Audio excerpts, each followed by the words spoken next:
Ռուսաստանը ունի Իրանի հետ ստրատեգիական համագործակցության պայմանագիր։ Ռուսաստանը ռազմատեխնիկական օգնություն արդեն տրամադրել է Իրանին, ինչքանով ես գիտեմ բաց աղբյուրներից, չնայած ես որ գիտեք համապատասխան օրգաններում աշխատում եմ, բայց իմ հետ չեն կիսվում, պարոն մայորը չի ասում։ Այո, ինչ-որ ռազմատեխնիկական օգնություն իհարկե տրամադրել են եւ կտրամադրեն, խորհրդատուներ կուղարկեն, բայց Ռուսաստանը որևէ ձևով վիճակի չէ մասնակցել իր սեփական ուժերով մասնակցել այս բախումներին կամ այս կոնֆլիկտին, քանի որ տեսնում եք ինչ է կատարվում Ուկրաինայում։ Ուկրաինայում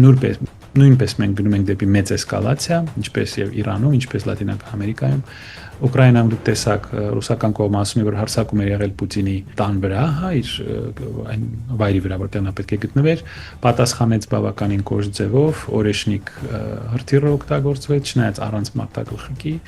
եւ ըստ որոշ աղբյուրների Ուկրաինայում եւ Կիևում եւ ուրիշ քաղաքներում ոչնչացվել է իրենց գազի պաշարների մեծ մասը եւ ցավոք սրտի ուկրաինացիները հիմա էլեկտրականության եւ ջրի ասում են, ըստ որոշ աղբյուրների պակաս ունեն, այսինքն այս կոնֆլիկտը գնում է դեպի ավելի ինտենսիվանում է։